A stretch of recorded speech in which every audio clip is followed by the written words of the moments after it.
everybody.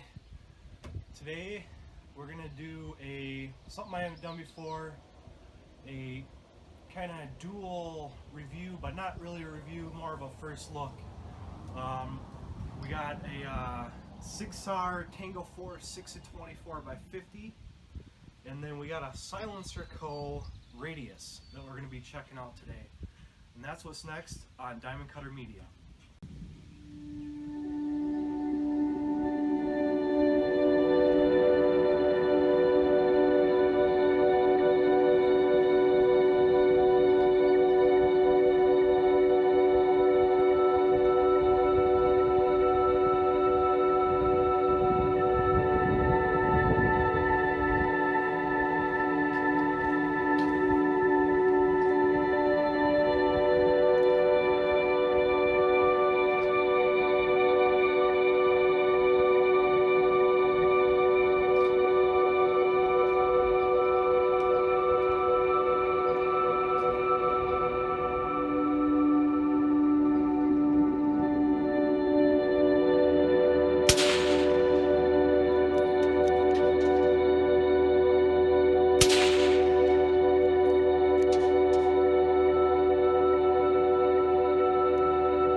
Alright, some of you guys might ask, why would I do two kind of reviews at one time? I certainly could do them separate. They both do deserve their own separate review, but I thought it would be better to do it in tandem because they both work with each other. And I think you kind of want to see, if I were to do it separate, you'd want to see, both of them kind of work together at the same time. So that's what I'm trying to do. So first of all, I'm going to zero this, and then what I'm going to do is I'm going to show you this first, then I'm going to show you that, and then I'm going to show you it kind of working together. So that's what's coming up. But yeah, first I'm going to shoot a group, and then I'm going to show you how to set the zero stop, and then some of the features about it. Alright, I got it pretty close to where I want.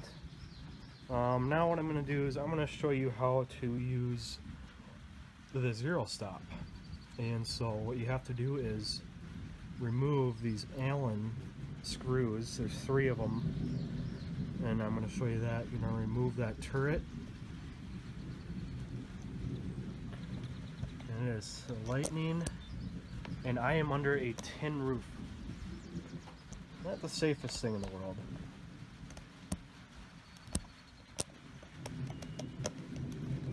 I think I'm going to raise this up a little bit.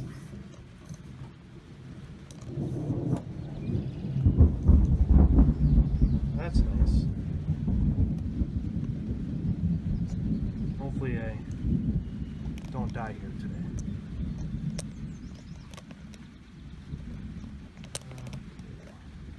There we go. Just going to remove this. So one of the features is, yeah, it has a zero stop. And I'm just gonna, you don't have to remove these all the way. Just 2-3 revolutions.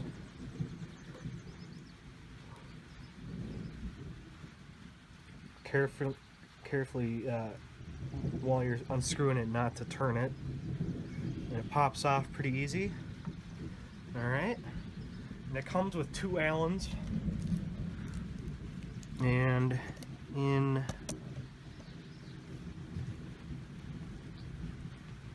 only I had a cameraman.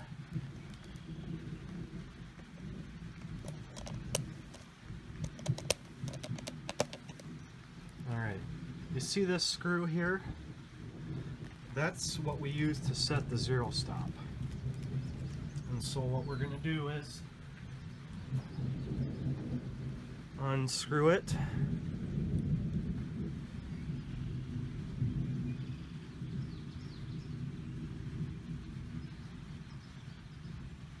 Being very careful not to lose that screw. And there's 2 holes in here. Stick the Allen in the hole, and you're going to keep turning it. until it stops. And you'll see right here, as you move it, this little metal tab will slowly come up. And what that is going to do is once this stops, it's going to engage this here. So when you turn it on the turret, it will lock in place right in between here. So we're going to keep turning this until it stops, until I can't turn it anymore.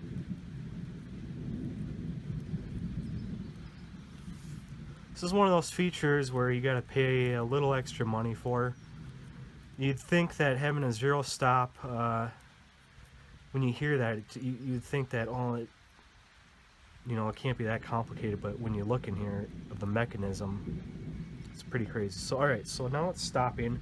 You can see this little metal tab popped up. And what Sig recommends to do is once you get to this point here, see it's all the way back, I can't do it anymore, is to back off 1/8 of a turn. And what that will allow you to do is it still locks this, but if you want, you can pop it up and turn down a few more clicks in case you have to adjust for something. So now that that's done, I'm going to put this little screw back in here.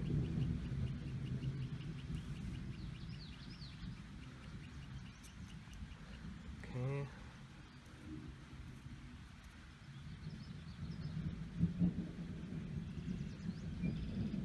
Not too tight, just snug. Alright. And now we're going to line up the 0 with our new 0. So I'll show you that.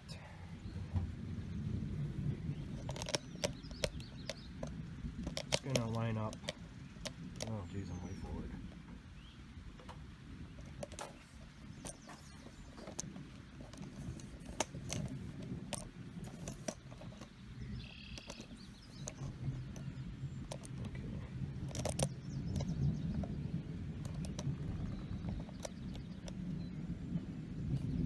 Lining the 0 up with this hash right here, and this tells you how many turns you have left. So I have 5 revolutions of travel.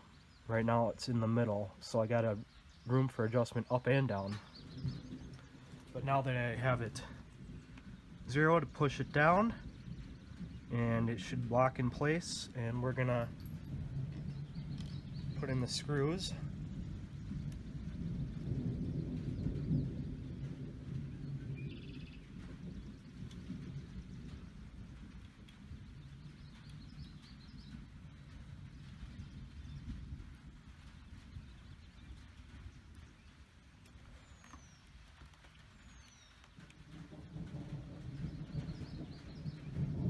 All right, and it's locked. To unlock it, pull up, and you can turn it, and when it comes back to 0, it pops back down. You can see when you push it 1/8 of a turn there, you can have a little extra adjustment room there. I might even adjust it over it just a little bit more, but that seems to be good. Alright. Alright. Now let's talk about the Silencerco radius. The Silencerco radius is a weapon-mounted, the only one of its kind laser rangefinder. I can tell you right now, it's rugged, it's solid, and yeah, it's a little pricey, but compared to some of the other good pricey rangefinders, it's right there with them. It's actually cheaper than some of the other ones, kind of in the same range. This can laser out to 1 mile. That's its maximum effective capability, and it's I believe it's around 1,000 yards where it can accurately range find. It comes here, as you see. You can either use the buttons, or it comes with this pressure pad that I have hooked up here. So I got a little quick pressure pad with Velcro that I set up, so I don't have to touch this. Alright, and so what I'm going to do is I'm going to turn it on. There's a button down here. This turns it on. Okay. And you got brightness settings up and down. You can see that. Okay. And up here is this button here changes it from meters to yards. And this button is the laser. And this is how you sight it in. And I'm going to show you how to sight it in right now. Alright, to sight it in, there's a couple things that you need to do before you put the laser out. What you need to do is you need to measure a couple things. You need to measure the exact, and I can't stress this enough, the measuring of the rangefinder to the scope to the bore needs to be very precise in order for this to be accurate. So you first need to measure the height, so from the middle where the laser is, from the middle of the rangefinder to the middle of the optic. And I have notes here because I actually wrote it down. And I measured that to be 2 inches. And you also need to measure the distance between the laser and the barrel width-wise, as well as height. And I measured the width to be 2.64 inches, and the height, it was down about 0.885 inches. And after you do that, they give you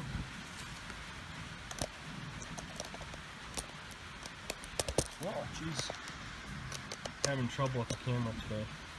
They give you this sight-in chart. There's supposed to be reflective tape here, but I accidentally messed that one up. So once you get everything measured and you get your rifle zeroed, you put this at 100 yards, and that's where I zeroed it, and you put the center of your reticle right here. And you mark a spot, or at least I did, I marked the spot of the barrel. So that's the distance of the barrel from my scope, and, or excuse me, the distance from the laser to the barrel. And also I moved it over 0.885 inches for the laser, and that's where you put the dot. So when you're looking down there, you're adjusting the laser, which there are adjustments. There's a knob here which makes it go up and down, and there's this adjustment wheel here which makes it move side to side. Okay, and after you get that all set, you should be good, because it will be running exactly parallel with your barrel and scope. You don't want to zero the laser, you know, like you don't want the laser to show up here, because it won't be parallel, because after you get past 100 yards, that laser is going to be crossing over. So you want it to run parallel, and that's very important. So I wish I had the box here, but it comes with, like I said, the pressure pad, which I have hooked up. It comes with 2 pieces here, caps to cover the lenses, some Velcro patches, some Allen screws, and I think that's all I remember. Might be a couple other pieces. Oh yeah, there's a cap that you can use to cover the laser. It is waterproof, it's submergible. It takes 2, the 1, 2, 3, what are they? I don't want to mess with that. 1, 2, 3, anyways, once I remember, I'll put it on the screen there, what kind of batteries it takes. And one of the very cool features, and why this is very unique, besides it being mountable on a weapon, is you can mount it on the side like I have, on either side, or Spur makes a mount where you can replace the top ring and you can mount it on top of your scope, which actually is, it might be a better way to, easier to zero the rangefinder if it's sitting on top of the scope. But those are some options. Also, you can orientate the screen either sideways or vertically, and I'll show you how to do that. Okay, you gotta turn it off first. Okay, and then there's these two tabs. You just unscrew these.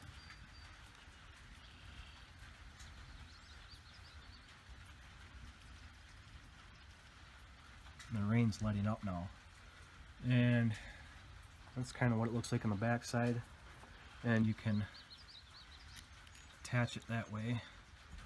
Okay, I'm not going to screw it in. There. Turn it off because I want it the other way. That's the way you'd orientate it if you had it on top of your scope. And that's pretty much it. Let's range some things here.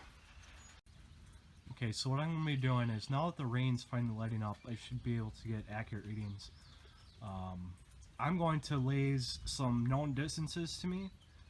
You can kind of see those mounds of grass. Those are actually shooting berms.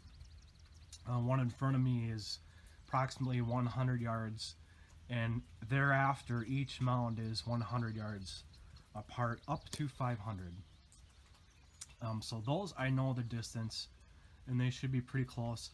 Let's see if this thing is accurate.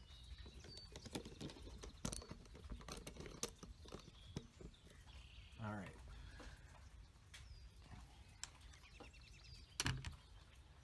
So first, I'm going to laze the 100 yard, and that's showing at 95, which is pretty close. And that's probably actually what it actually is. It seems closer than 100. Now let's move on to the, and it's constantly, oh, I did forget to mention, you have the option of, if you press it once, it will range it once. If you tap it twice, it will constantly be ranging.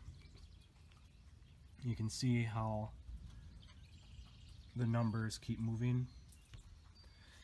So I'm going to, and it's ranging, it's looking at the glass right, or the grass, so it's not out very far. I'm going to do, that's the 200 yard berm, and this should be a 300 yard berm, yep, 295. I think, get this down here. I'm going to lay the 400 yard berm, yep, 401, and the 500 yard. Where is that at? There it is. Oops. 496. Fairly close. So those are, it seems to be on pretty good. Let's see how far this thing can go. There is a tree line way back there. I'm going to measure that tree line and see how far it goes out. And I gotta let this down here because that's far away. 1,077 yards. That's quite a ways. Alright, and so let's see. Above the tree line, right there, there's two silos. Let's see if I can reach out that far. Remember, if you do your part and you measure the distance perfectly, it should give you an accurate reading. Alright, so let's see. That seems to be not accurately reading that. It's a little too far away. So it's not reading that. How about the trees right in front of it?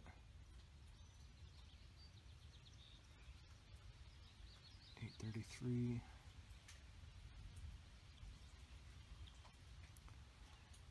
It is pretty hazy. Yeah, I can't get a accurate reading. So one drawback to rangefinders, you need pretty good conditions to have these accurately read back. You need I guess a more clear day. You can kind of see it's foggy and there's precipitation in the air, which could affect the laser. And you kind of need a reflective target. I mean, when you're ranging out past its effective range, which is 1,000, so it is doing that. But once you go past that, you really need to have just really good conditions in order for it to laser range find that. Where this thing really shines is at nighttime. Because it's infrared. I mean, you could work this, I could see this being really working good in tandem with night vision equipment. Let's say you're doing some coyote hunting at night. You have this mounted on an AR. You got a night vision scope, and that scope, the night vision, will pick up the infrared laser pretty good, so you can range whatever you're shooting at. Hopefully you're not shooting too far in the dark, because it's not that safe for shooting way out there. But yeah, that's what I got to say about that. Both of these are very nice. The glass on this scope is, they call it LD glass, low dispersion, which I assume is pretty similar to HD glass, maybe just another name, different sort of name. But this model competes directly with the Vortex PST model, and I would say probably the Night Force SHV, even though that one's in a second focal plane, which, by the way, I forgot to mention, this is in the first focal plane. So the reticle stays this, it changes throughout the magnification, so that you can accurately range targets. And another thing about the scope is that the reticle on this one, and I'll put a screenshot of the type of reticle it is. It's called a DevL MOA, which has, it's kind of like a Christmas tree reticle. It is an MOA and not MRADs, and that's what was available. I couldn't find any of the MRAD, which I would have preferred, but that's all right. So all the adjustments in this are MOA, and it works well with the reticle. And what I'm going to do next is I'm going to bring this out to the 1,200 yard range, and I'm going to use this in tandem together. We're going to laze each target out to 1,200, and we're going to shoot it, and we're going to see how well it works together. And that will be in this same video. So this is going to be a longer video, but I think you guys will like it, especially when we get out to the longer range and start shooting them long range targets. Alright, so I got various targets. Right now I'm not set all the way back at 1,200, but about halfway. So I think it's somewhere between 600-700 yards at the very end, and each berm is 200 yards apart. So I'm just gonna kind of shoot randomly, and I'm gonna be going off the distance on this thing. The screen looks a little crazy, but in my point of view, it's not doing that. It's just something weird with the camera. And so let's see how this does.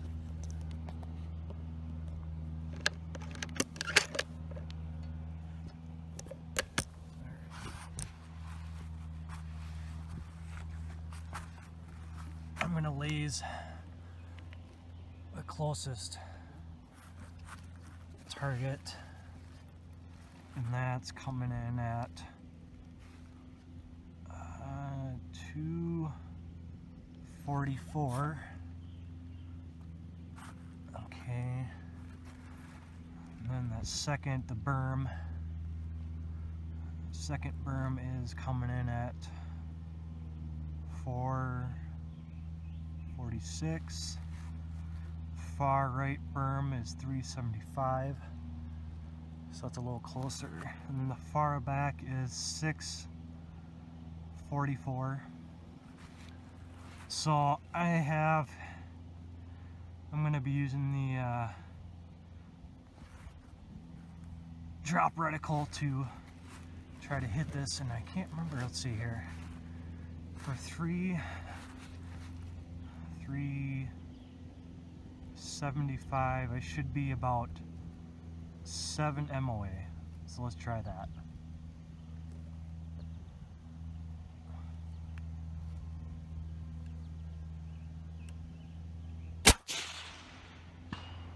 Yep, 7.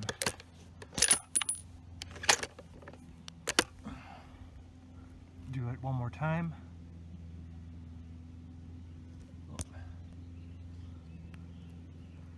Got my camera attached to my rifle on the scope here, so it'll be interesting to see how it does with the recoil. Hit. Okay, now I'm going to go all the way out to 650. If I remember right, that was 15, around 15 MOA. So I'm going to hit the big silhouette on the left. And it's hard for you guys to see, but I can see it.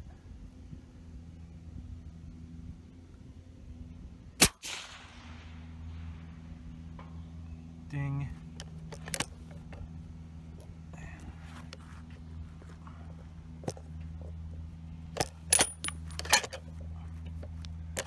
Okay, let's see. I'll try the second left berm. 444. Gosh, I can't remember what the drop is on that. I'm gonna say 10. 8, 9, 10. No, that wasn't it. 10, 9. I'm gonna say 9. Okay. Yep, I hit the pig. That's 9. Alright, so I'm empty.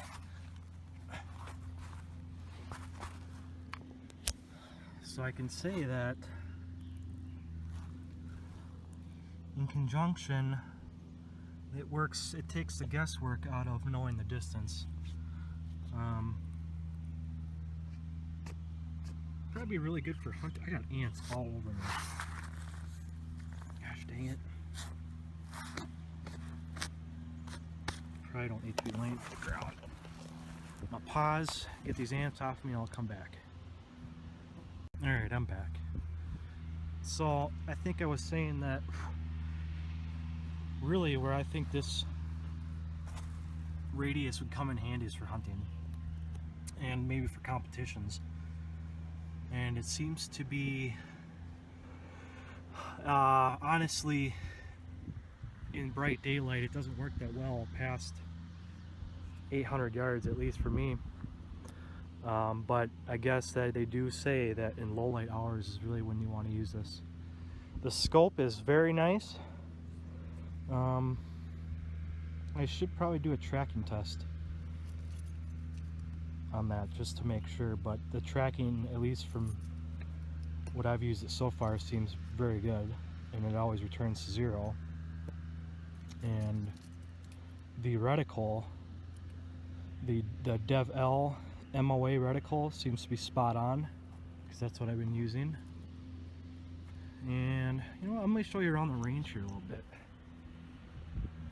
Got some, this range, it's a pretty new range, built within the last year and a half.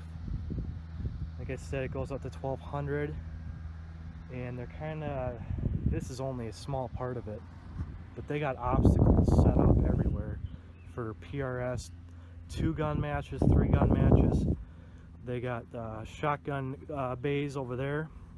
What I should do is just give you guys a tour of it later on, but look at this thing. I know I'm getting off topic with my review here, but this is pretty cool. This is what the guy's using the PRS.